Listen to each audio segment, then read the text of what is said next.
চলমান যুদ্ধবিরতি ভারতীয় সেনাদের স্বস্তি এনে দিলেও অস্বস্তিতে পড়েছেন মোদী সরকার। একদিকে হিন্দুত্ববাদ পুঁজি করে গদি টিকানোর চেষ্টা, অন্যদিকে কাশ্মীর হাতছাড়া হয়ে যাবার ভয়। কাশ্মীর ইস্যুকে কোনোভাবেই আন্তর্জাতিক অঙ্গনে তুলতে নারাজ মোদী, কিন্তু যুদ্ধের ময়দানে নিজেদের প্রমাণ করা পাকিস্তানি সেনারাও বেশ ক্ষুব্ধ।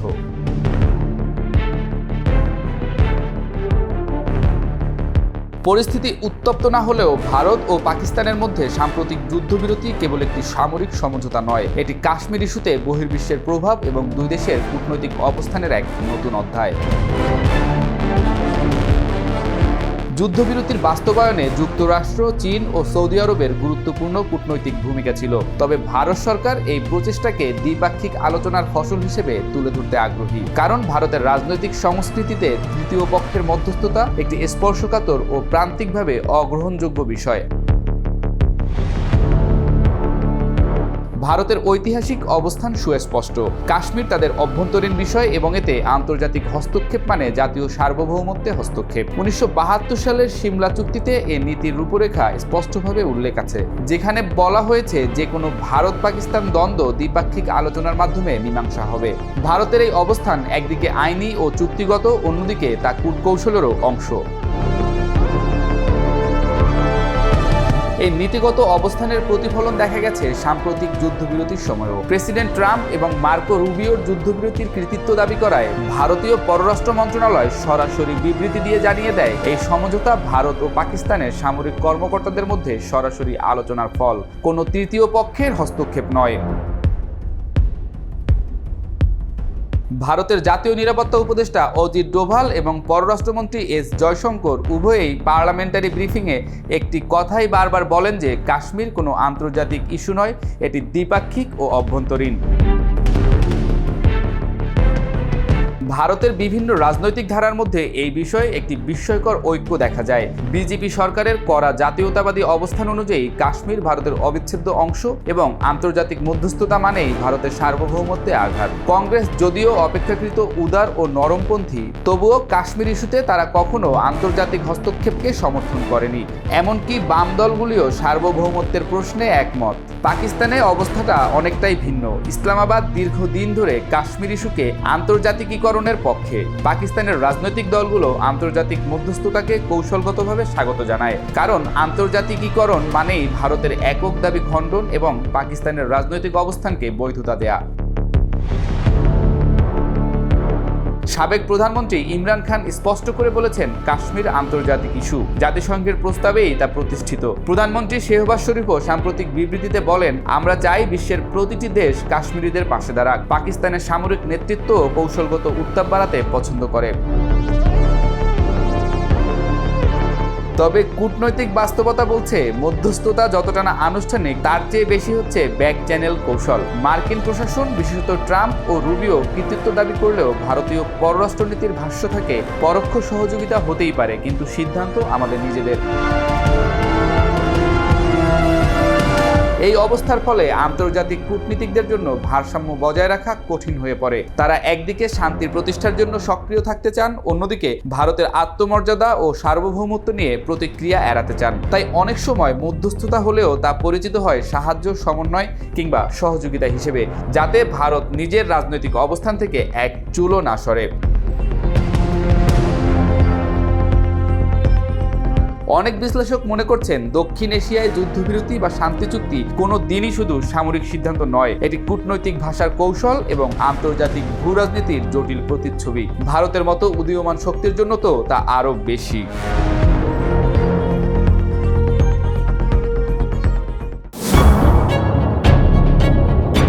কাশ্মীরের হত্যাকাণ্ডের পর রয়ের ক্ষমতা নিয়ে ভারতের অভ্যন্তরে ও প্রতিবেশী দেশগুলোতে সন্দেহ বাড়তে থাকে। কিন্তু ভারত পাকিস্তানের স্বল্পমাত্রার যুদ্ধে ভারতের নাকানি চুবানি খাওয়া দেখে বিশ্ববাসী বেশ অবাক হয়েছে। নিজেকে আধুনিক যুদ্ধাস্ত্রে সজ্জিত দেশ বলে দীর্ঘদিন ধরে প্রচার করার চেষ্টা করে আসছিল ভারত, যা এখন পরিণত হয়েছে জনগণের হাস্যরসের খোরাকে। কয়েকদিন আগেও রয়ের নাম শুনলে পৃথিবীর অন্যান্য নামকরা গোয়েন্দা সংস্থার কর্মকর্তারাও নড়ে চড়ে বসতেন, কিন্তু বাস্তবতা বেশ হাস্যকর ও উল্টো। নেটিজেনদের অনেকেই ঠাট্টা করে বলছেন, ভারত সেরা, তবে শুধু সিনেমা আর গলাবাজিতে। যুদ্ধবিরতির পর ভারতের বিভিন্ন স্থানে হামলা ও ভাঙচুরের ঘটনা সেটাই প্রমাণ করে। অনেকেই বলছেন, পাকিস্তানের সাথে পেরে না ওঠায় দেশের অভ্যন্তরেই বিজেপির সমর্থকরা হম্বিতম্বি করছে। প্রতিষ্ঠার পর থেকে এখন পর্যন্ত রয়ের সফলতা যা, ব্যর্থতা তার দ্বিগুণেরও বেশি। ভারতের ব্যর্থতার তালিকায় সর্বশেষ যোগ হলো অপারেশন সিন্দুর। অন্যদিকে পাকিস্তান ও বহির্বিশ্বে প্রশংসা কুড়াচ্ছে সরকারি গোয়েন্দা সংস্থা আইএসআই। 2025 সালের 22 এপ্রিল জম্মু ও কাশ্মীরের পেহেলগামে পর্যটকদের উপর ভয়াবহ সন্ত্রাসী হামলার পর ভারতের গোয়েন্দা ব্যর্থতার অভিযোগ উঠেছে প্রবলভাবে। ভারতের সাবেক সেনাপ্রধান জেনারেল শঙ্কর রায় চৌধুরী একে স্পষ্টতই গোয়েন্দা তথ্যের ব্যর্থতা হিসেবে চিহ্নিত করে দায়ীদের জবাবদিহিতার আওতায় আনার দাবি জানান। একইভাবে বিরোধী দলগুলো সরকারের কঠোর সমালোচনা করছে। এসব প্রশ্নের মুখে ভারতের বৈদেশিক গুপ্তচর সংস্থা রয়ের কার্যকারিতা নিয়ে তীব্র বিতর্ক সৃষ্টি হয়েছে। বিশ্লেষকরা বলছেন, এত বড় হামলার আগে ভারতীয় গোয়েন্দাদের কাছে কোনো তথ্য না থাকা রয়ের বড় ব্যর্থতা।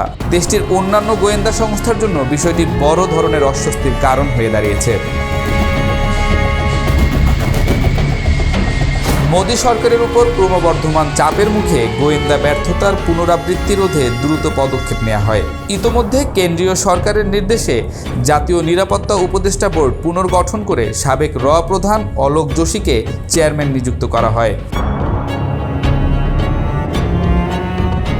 দিল্লির ঘোষণা অনুযায়ী অপারেশন সিন্দুর চলাকালে পাকিস্তান অধ্যুষিত অঞ্চলে মোট 9টি সন্ত্রাসী ক্যাম্পে নির্ভুল আঘাত হানা হয় এবং 100-এরও বেশি জঙ্গিকে নির্মূল করা সম্ভব হয়েছে। নিহতদের মধ্যে 2019 সালের পুলওয়ামা হামলা এবং 1999 সালের IC-814 বিমান ছিনতাইয়ের সঙ্গে জড়িত কয়েকজন শীর্ষ জঙ্গিও রয়েছে বলে দাবি করেছে ভারত। এই হামলায় পাকিস্তানের সামরিক বাহিনীরও 35 থেকে 40 জন সদস্য হতাহত হওয়ার কথা ভারতীয় সেনাপ্রধান জানিয়েছেন। অবশ্য পাকিস্তান এ ঘটনার তীব্র জবাব দেওয়ার চেষ্টা করে, কিন্তু সৌভাগ্যক্রমে এই সংঘাত দীর্ঘস্থায়ী হয়নি। মাত্র কয়েকদিনের তীব্র উত্তেজনার পর 10 মে দুই দেশ যুদ্ধবিরতিতে সম্মত হয়। তবে সীমান্তে ক্ষয়ক্ষতি, উভয় দেশের সেনা সন্তুষ্টি এবং জনগণের মনোবলে এই অস্থিরতার ছাপ স্পষ্ট রয়ে গেছে।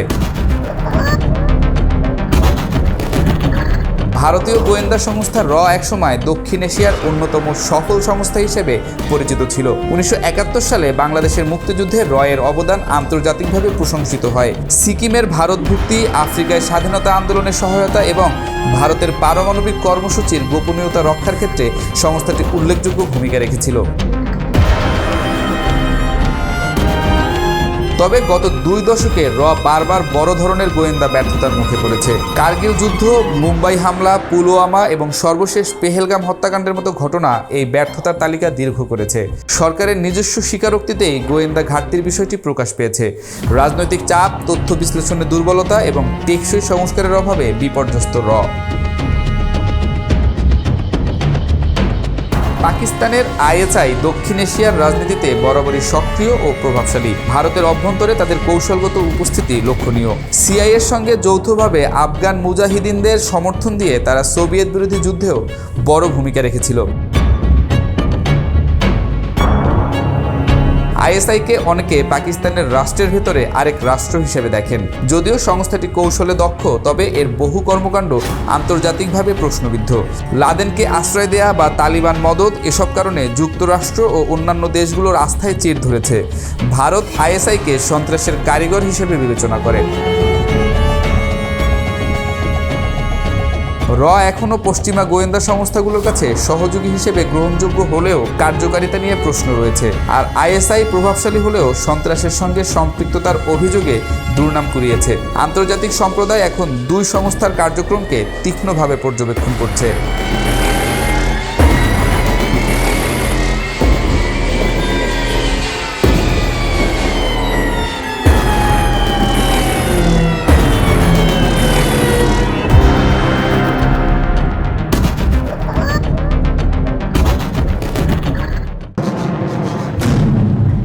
মার্কিন প্রেসিডেন্ট ডোনাল্ড ট্রাম্পের এক কথায় যুদ্ধবিরতির ঘোষণা দেয় মোদি সরকার। পাকিস্তানে আক্রমণ শুরু করেও ট্রাম্পের ধমকে থামতে হয় ভারতকে। আর ট্রাম্পের প্রতি নরেন্দ্র মোদির এই অতিরিক্ত আনুগত্য পছন্দ করছে না খোদ বিজেপির হেভিওয়েট নেতারাও। এদিকে কাশ্মীর ইস্যুতে ট্রাম্প নিজেই হস্তক্ষেপ করবেন না বলে ঘোষণা দিয়েছেন, তাতেও চুপচাপ রয়েছেন নরেন্দ্র মোদি। ভারতের প্রতি ট্রাম্পের অতিরিক্ত বড়সুলভ আচরণে দেশটির রাজনীতিতে এক ধরনের অস্থিরতা তৈরি হয়েছে, যা মোদির গদিকে টালমাটাল করে তুলেছে। ভারতীয় জনতা পার্টি বা বিজেপি যুদ্ধবিরতির ঘোষণার আগে নিজেদের সামাজিক যোগাযোগ মাধ্যম এক্সের অ্যাকাউন্টে লিখেছে, জাসনা নেহি আব রন হোগা। এর আক্ষরিক অর্থ দ্বারায় অনুরোধ নয়, এবার যুদ্ধ হবে। এই পংক্তির সঙ্গে প্রধানমন্ত্রী নরেন্দ্র মোদির বিমান বাহিনীর জাম্পস্যুট পরা একটি ছবিও যুক্ত করা হয়েছে। উল্লেখিত পংক্তিটি বিখ্যাত হিন্দি কবি রামধারী সিং দিনকরের একটি কবিতা থেকে নেওয়া হয়েছে। এটি যখন পোস্ট করা হয় তখন উত্তেজনা এমন পর্যায়ে পৌঁছেছিল যে মনে হচ্ছিল ভারত পাকিস্তান একটি যুদ্ধে জড়িয়ে পড়ছে, কিন্তু শেষ পর্যন্ত তা হয়নি। বিজেপির ওই পোস্টের 24 ঘন্টার একটু বেশি সময় পর মার্কিন প্রেসিডেন্ট ডোনাল্ড ট্রাম্প সহ দেশটির অন্যান্য কর্মকর্তা সামাজিক যোগাযোগ মাধ্যমে ভারত পাকিস্তান যুদ্ধবিরতিতে সম্মত হয়েছে বলে ঘোষণা দেন। ফলে হঠাৎই থেমে যায় দুই চিরপ্রতিদ্বন্দ্বীর সংঘাত। যুদ্ধবিরতির ঘোষণার পর দুই দেশের বেশিরভাগ মানুষ, বিশেষ করে সীমান্তবর্তী অঞ্চলের মানুষ স্বস্তি প্রকাশ করেন, কিন্তু উগ্রবাদী হিন্দুরা যুদ্ধবিরতির ঘোষণায় খুশি হতে পারেননি। এই ঘোষণায় তারা হতাশা ও ক্ষোভ প্রকাশ করেন। হিন্দুত্ববাদী কর্মী, সরকারপন্থী সংবাদ মাধ্যম ব্যক্তিত্ব, এমনকি বিজেপি নেতারাও সামাজিক যোগাযোগ মাধ্যমে নিজেদের অসন্তোষ প্রকাশ করেছেন। তাদের মতে শক্তিমত্তার দিক থেকে এগিয়ে ভারত, তারপরও যুদ্ধবিরতির মাধ্যমে ভারত আত্মসমর্পণ করেছে। বিজেপি সমর্থক শেফালি বৈদ্য এক্সে লেখেন, স্পষ্টতই এগিয়ে থাকার পরও যখন আপনি সরে দাঁড়ান তা কিছুটা হতাশাজনক মনে হয়। তবে দেশের নেতারা যে সিদ্ধান্ত নিয়েছেন তার ওপর নিজের ভরসা রয়েছে বলেও জানান তিনি। যুদ্ধবিরতির কারণে বিজেপির অন্য সমর্থকেরা আরও কঠোরভাবে মোদী সরকারকে কাঠগড়ায় দাঁড় করাতে চেয়েছেন। বিজেপির ছাত্র সংগঠনের সঙ্গে যুক্ত শক্তি সিং প্রধানমন্ত্রী মোদীকে ট্যাগ করে এক্সে লিখেছেন, পাকিস্তানে ওসামা বিন লাদেনের বিরুদ্ধে যুক্তরাষ্ট্র যা করেছিল, দাউদ ইব্রাহিম ও হাফিজ সাইদের বিরুদ্ধে ভারত সেই ধরনের কিছু করতে পারেনি। তার মতে যতক্ষণ পর্যন্ত এসব জঙ্গি জীবিত আছে ততক্ষণ যুদ্ধবিরতির কোনো অর্থ হয় না। গুয়াহাটি ভিত্তিক ব্যবসায়ী ও বিজেপির সদস্য মুন তালুকদার বলেন, হঠাৎ যুদ্ধবিরতি ভারতের ভূখণ্ডে জঙ্গি পাঠানো থেকে পাকিস্তানকে থামাতে পারবে না। মুন একসময় অখিল ভারতীয় বিদ্যার্থী পরিষদের নেতা ছিলেন। 30 বছর বয়সী মুন বলেন, ভারতের উচিত ছিল পাকিস্তান নিয়ন্ত্রিত কাশ্মীর দখল করে নেয়া। যতক্ষণ না আমরা সেই কাশ্মীর দখল করছি ততক্ষণ পর্যন্ত যুদ্ধ চলতেই থাকবে। যদি যুদ্ধবিরতি না হতো এবং পাকিস্তান নিয়ন্ত্রিত কাশ্মীর দখল করা যেত, তাহলে ভারত প্রমাণ করতে পারত যে আমরা দুর্বল দেশ নই। রাশিয়া ও যুক্তরাষ্ট্রের মতো আমরাও বিশ্ব শক্তিগুলোর সমতুল্য। এদিকে যুদ্ধবিরতির পুরো প্রক্রিয়ার সঙ্গে যুক্তরাষ্ট্র জড়িত ছিল। যুদ্ধবিরতির ঘোষণাই দিয়েছেন ডোনাল্ড ট্রাম্প। এই বিষয়টি বিজেপির সমর্থকদের প্রচণ্ড ক্ষুব্ধ করেছে। সাংবাদিক থেকে রাজনীতিক বনে যাওয়া স্বপন দাশগুপ্ত এক্সে লিখেছেন, এই যুদ্ধবিরতি সমঝোতা ভারতে ভালোভাবে গ্রহণ করা হয়নি, কারণ ট্রাম্প হঠাৎ করেই এই ঘোষণা দিয়েছেন। মনে হলো যেন তিনি ধুম করে কোনো জায়গা থেকে আবির্ভূত হয়ে নিজের রায় জানিয়ে দিলেন। স্বপন বিজেপির জাতীয় কার্যনির্বাহী সদস্য।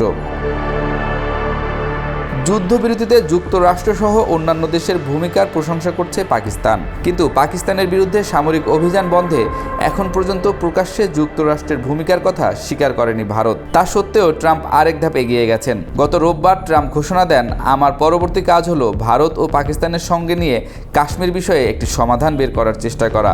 ট্রাম্পের এই মন্তব্য অনেক ভারতীয়কে ক্ষুব্ধ করেছে। তারা মনে করে ওয়াশিংটন এই অঞ্চলে হস্তক্ষেপ ক্রমে বাড়াচ্ছে। বিষয়টি নিয়ে তারা উদ্বিগ্ন। রিপাবলিক মিডিয়া নেটওয়ার্কের প্রধান সম্পাদক অর্ণব গোস্বামী ট্রাম্পের অতিরিক্ত হস্তক্ষেপ নিয়ে তীব্র প্রতিক্রিয়া জানিয়েছেন। ট্রাম্পের মাঠের বাস্তবতা সম্পর্কে কোনো ধারণা নেই। এখানে কি ঘটছে সে বিষয়ে তিনি কিছুই জানেন না।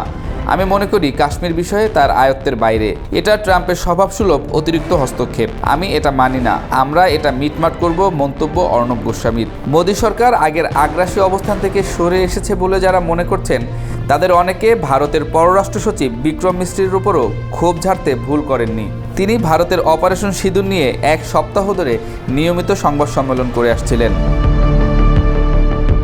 সামাজিক যোগাযোগ মাধ্যম ব্যবহারকারীরা মিশ্রির পুরনো পারিবারিক ছবি এবং তার মেয়ের পেশাগত জীবনের বিবরণ ছড়িয়ে দেন। তার মেয়ের সম্ভাব্য রাজনৈতিক দৃষ্টিভঙ্গি নিয়ে বিদ্রূপ ও কটাক্ষ শুরু করেন। এসব আচরণ একটা সময় খুব ভয়াবহ পর্যায়ে পৌঁছে যায়। এক পর্যায়ে মিশ্রি তার এক্স প্রোফাইলের গোপনীয়তা সেটিংস পরিবর্তন করতে বাধ্য হন।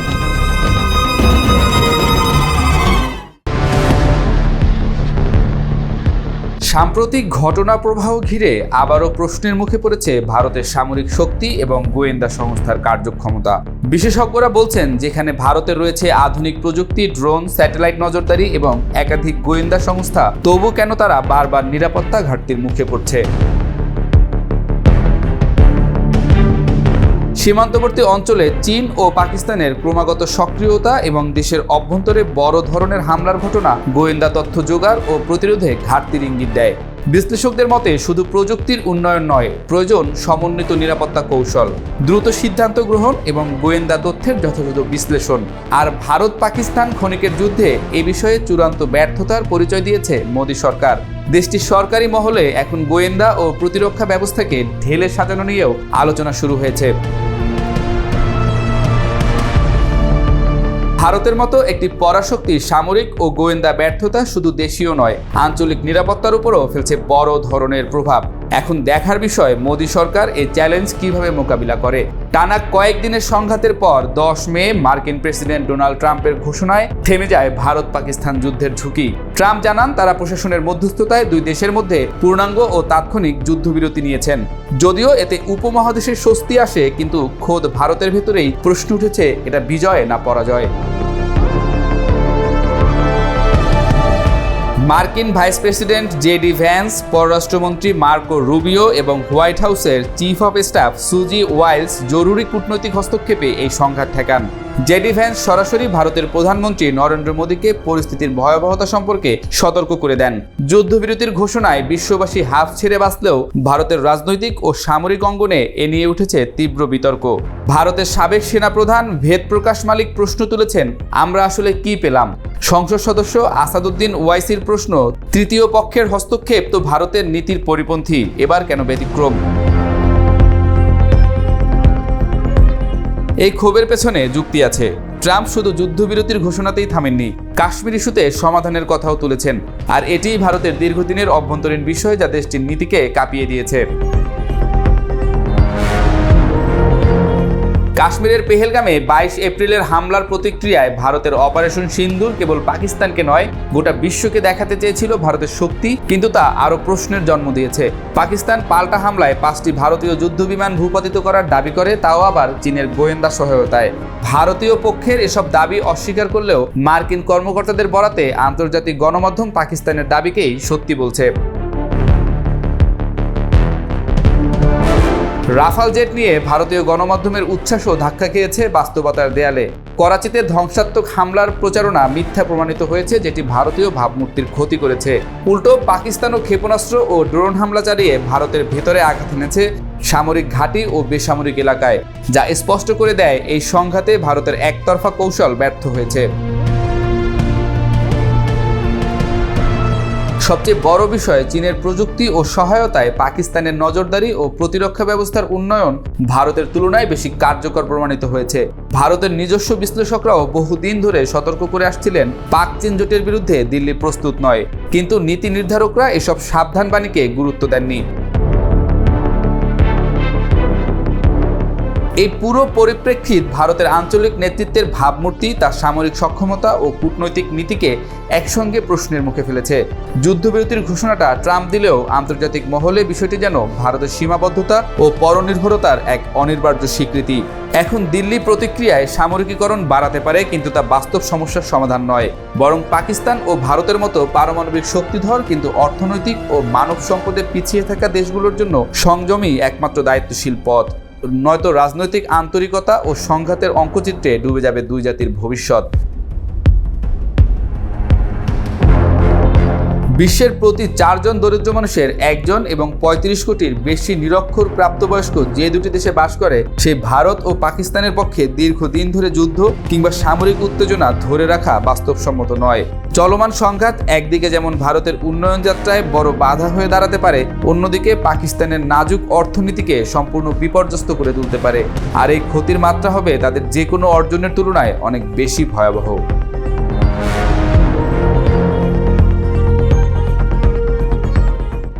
অপারেশন সিন্দুরের সফলতা নিয়ে জাতির উদ্দেশ্যে নরেন্দ্র মোদীর ভাষণের পরপরই ভারতে ড্রোন হামলা চালিয়েছে পাকিস্তান, যা বেশ চমকে দিয়েছে মোদী সরকারের উচ্চপদস্থদের। ভাষণের জবাবে পাল্টা ভাষণের রাজনীতিতে বিশ্ববাসী অভ্যস্ত হলেও ভাষণের জবাবে ড্রোন দিয়ে হামলা চালানোকে অনেকেই বলছেন কূটনৈতিক শিষ্টাচার বহির্ভূত, কিন্তু পাকিস্তানও আগ্রাসী।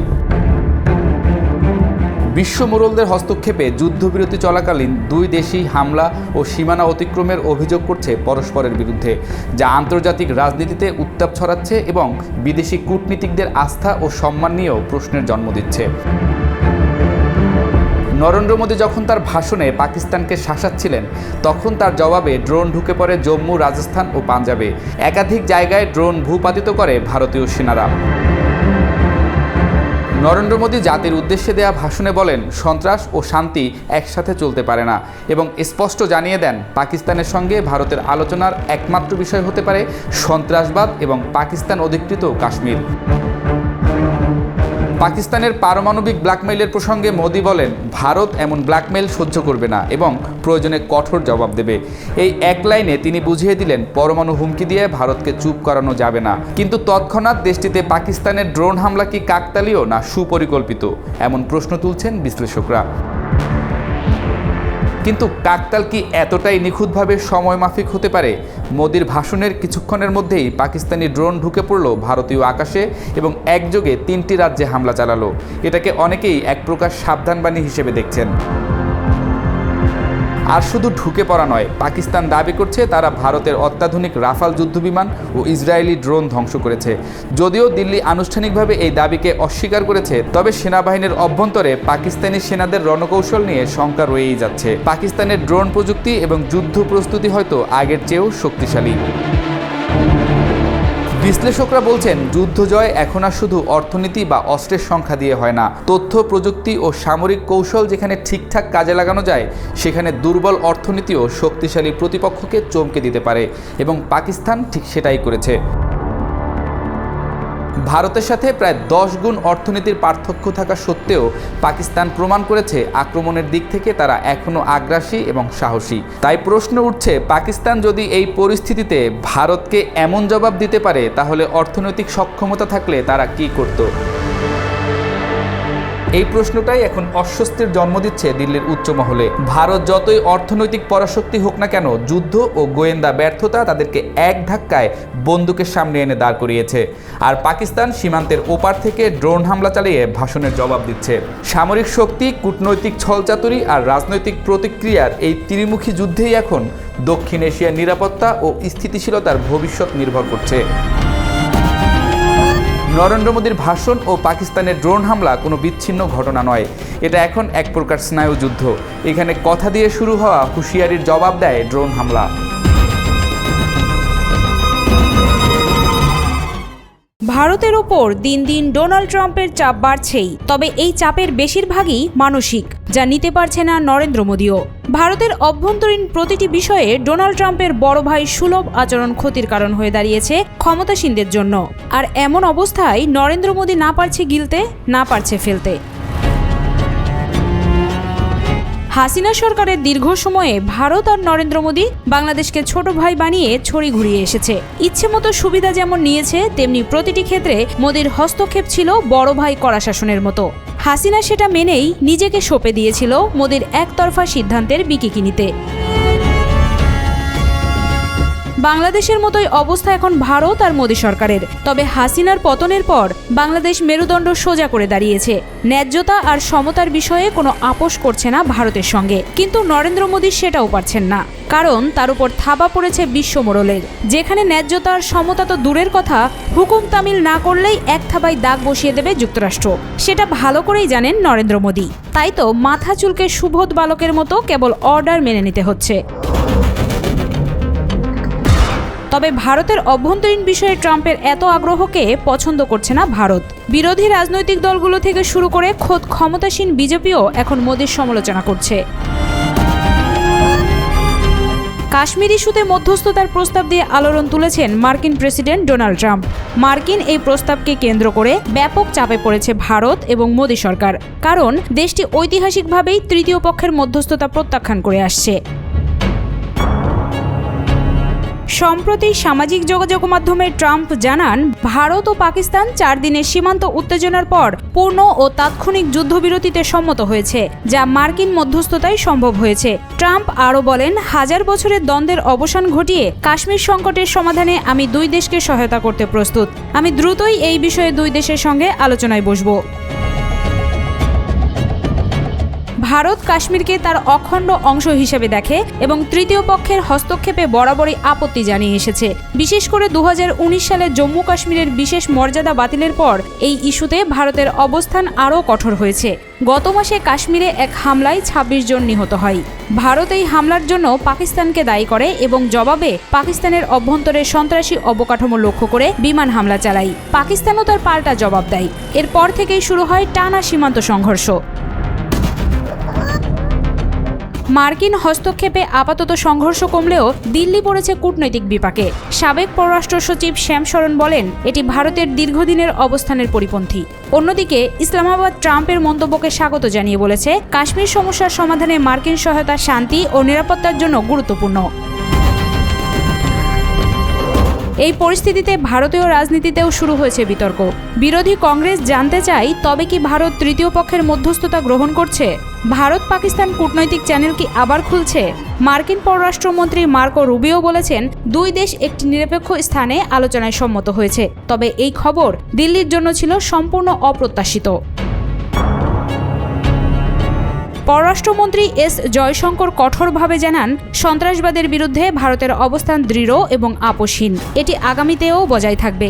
বিশ্লেষকরা বলছেন, দিল্লি এখনই কোনো দ্বিপাক্ষিক আলোচনায় ফিরছে না। চীনের প্রভাব মোকাবেলায় যুক্তরাষ্ট্র ভারতের উপর নির্ভর করছে।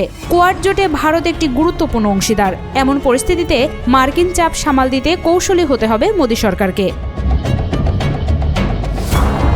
বিশ্বের সবচেয়ে বড় বাণিজ্য অংশীদার যুক্তরাষ্ট্রের সঙ্গে ভারতের বছরে প্রায় $130 বিলিয়ন বাণিজ্য রয়েছে। এমনকি ট্রাম্পের মন্তব্যের মাঝেও 2 দেশের মধ্যে একটি বাণিজ্য চুক্তি নিয়ে আলোচনা চলছে। কাশ্মীর ইস্যুতে আন্তর্জাতিক চাপও বাড়ছে। তবে ভারতের জন্য এখন সবচেয়ে বড় চ্যালেঞ্জ কূটনৈতিক ভারসাম্য বজায় রেখে জাতীয় স্বার্থ রক্ষা করা।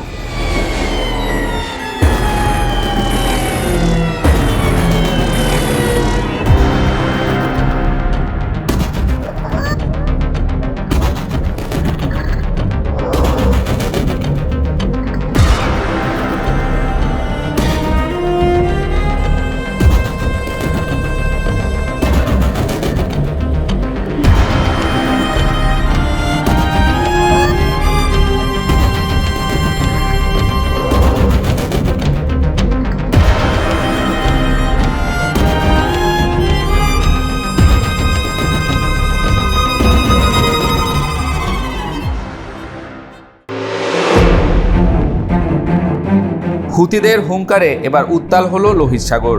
বিশ্ব বাণিজ্যের বড় এই সমুদ্রপথের প্রায় শতভাগই চলে এসেছে ইয়েমেনের হুথি গোষ্ঠীদের দখলে। আর হুতিদের ভয়ে এখন $1 মিলিয়ন বেশি খরচ করে মার্কিন আর ইসরায়েলের জাহাজ পথ পরিবর্তন করতে বাধ্য হচ্ছে।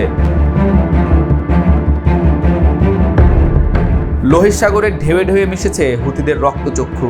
আতঙ্কিত বিশ্ব বাণিজ্য পথ, তাদের হৃদয়ে প্রতিশোধের আগুন জ্বেলেছে গাজায় ফিলিস্তিনিদের আর্তনাদ। হুতি বিদ্রোহীদের হৃদয়ের সেই দগদগে আগুন নিভিয়েছে সুয়েজ খালের জলপথ লোহিত সাগর নিয়ন্ত্রণে নিয়ে।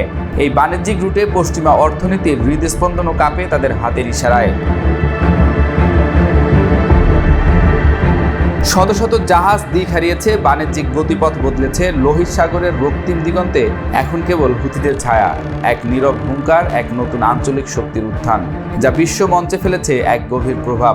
ইসরায়েলের বিরুদ্ধে প্রতিশোধের দামামা হয়তো আরও দীর্ঘ হবে। 2023 সালের অক্টোবর থেকে গাজায় ইসরায়েলি বাহিনী হামলা শুরু করার সময় থেকেই লোহিত সাগরের মূর্তিমান আতঙ্ক হুথি গোষ্ঠী। দীর্ঘ 18 মাস ধরে 250টির বেশি মার্কিন ও ইসরায়েলি সামরিক ও বাণিজ্যিক জাহাজ হুথিদের আক্রমণের শিকার হয়েছে। বোমার ভয়ে ভীত জাহাজগুলো সুয়েজ খালের চিরাচরিত পথ ফেলে আফ্রিকার অন্তর্দ্বীপের দীর্ঘ ও ব্যয়বহুল পথ বেছে নিতে বাধ্য হয়। এডেন উপসাগরে 2 বছরে 70% জাহাজ শূন্য হয়ে পড়ে। এই অভূতপূর্ব বাণিজ্য রুট এখন হুথিদের মুষ্টিবন্দী। আন্তর্জাতিক দরবারে এক অপ্রত্যাশিত ক্ষমতা এনে দিয়েছে তাদের। তবে এই সুযোগকে কাজে লাগিয়ে একের পর এক মার্কিন প্রশাসন ইয়েমেনের উপর তাদের নির্মম হামলা অব্যাহত রেখেছে।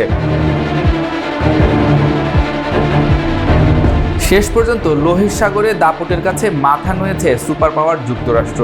উপায় না পেয়ে হুথিদের সঙ্গে যুদ্ধবিরতিতে সম্মত হয় ট্রাম্প প্রশাসন। হুথিদের চাওয়াটা আসলে কি? যুদ্ধবাজ পশ্চিমাদের বিরুদ্ধে প্রতিরোধ গড়া, নাকি মধ্যপ্রাচ্যে নিজেদের প্রভাব বিস্তার?